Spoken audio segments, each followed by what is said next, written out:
alhamdulillah, a blessing. A blessing that marked, as it were, another thing, an end to what had been a long period of my life and the beginning of another. And what do I mean by this? Many years ago, when I was a relatively new, naive, and yes, even fairly ignorant Muslim studying in Egypt after 3 years of intense Arabic and Shariat studies in Mecca, I first came across in a meaningful way, rather than a casual one, a meaningful way, with the hadith of the event of the cloak, also known as the hadith of Mubahala.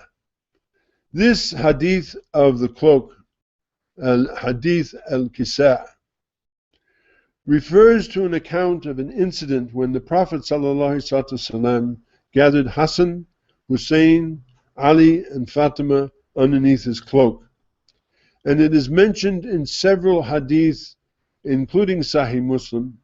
I think there's over 40 hadith about it, where the Prophet ﷺ is quoted, but in this particular one in Sahih Muslim, this is one that is attributed to Aisha, radiallahu ta'ala anha, who said that the Prophet ﷺ went out one morning wearing a striped cloak of black camel's hair, and there came along Hassan bin Ali, alayhi salam, and he, ﷺ, wrapped him under it. And then came Hussein, alayhi salam, and he wrapped him under it, along with his brother.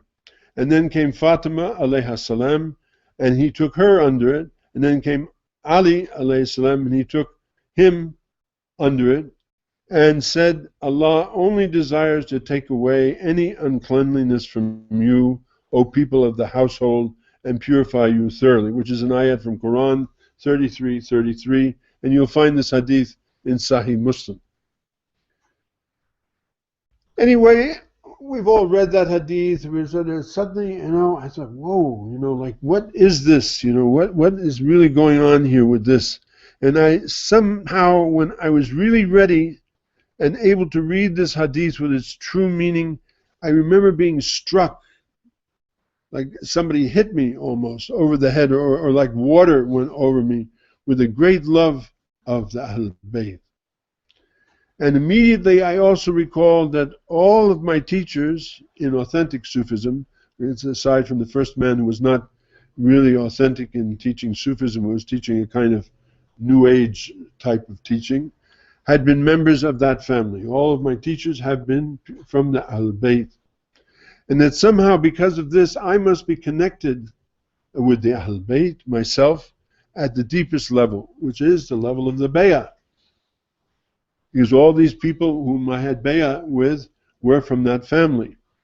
And this had been percolating for years through all of my studies and my writing and my work, but now the time of the percolation, so as to speak, was over. And a new era had begun, though I could only feel it in a somehow inchoate way. I couldn't really put it together. There was pieces here and pieces there, and a little bit of this and a little bit of that, and I was a bit misty and not quite clear. What was clear was, in spite of all of that, that this was my way. And immediately I felt a great sense of freedom and love at the same time. Now, I hope I'm not taxing any of you with these details about myself when I'm meant to be talking about Nassr al-Khusro, but you'll, I think, understand what I'm talking about as I go deeper into this. So if you go a few years forward, I found myself, one, the loss of the Sheikh, knowing I do not know who is the Imam, my connection and love with the attachment to Ahlul Bayt, and I find myself in the midst of my readings, because I read widely, and my studies, coming across a poem by somebody who's reputed to be, and I read many, many, many books, and so I try to read very widely and understand, a great Persian mystic, that's all I know about him, who is a poet, a traveler, and a philosopher, whose name is Nassr al-Khusro. And in his poem, this poem that I happen to be reading, which Sayyid read from, the Confessional Ode, or the Qasida Itrafi, he is saying, and this is the translation that I've made with the help of some of my Persian friends, and it's bound in the printed copy of the talk. Unfortunately, those who are listening won't have the benefit of that, but go to the website and you get a copy of it. It's very inexpensive. He says, this is a quote from the poem. And this is a man who's, you know, as I say, you know, he's he knows all of the Quran by heart. He's read the Old Testament, the New Testament. He's read all the Greek scholars. He's a really widely read man, really attuned to wisdom. And he says, from every school that I searched, whether it was the Shafi or the Maliki or the Hanafi or the Hanbali, I sought a sign of guidance of the chosen one of Allah, the Almighty, the guide. And each one that I read pointed me in a different way. One to China, one to Africa. Here he's being, you know, saying, I went this way and that way. When I asked for a reason or from corroboration from the Quran itself, these people, these teachers, these ulama, recoiled in helplessness, like blind men, like deaf men. And then one day I was reading in the book, meaning the Quran, the ayat concerning the oath. إِنَّ الَّذِينَ يُبَايِّعُونَكَ إِنَّمَا يُبَايِّعُونَ اللَّهَ يَدَ اللَّهِ فَوْقَ أَيْدِيهِمْ, in which Allah proclaims that His hand is above all hands. And I pondered about that group who had sworn allegiance to Him in the beginning beneath the tree, like Jafar and Miqdad and Salman and Bara. And I asked myself, where is that tree and where is that hand? When shall I see that hand? When shall I see those people? When can I make that oath? This is all in his poem. I asked, but I was rebuffed. I was told they are no more. The tree, the hand are gone.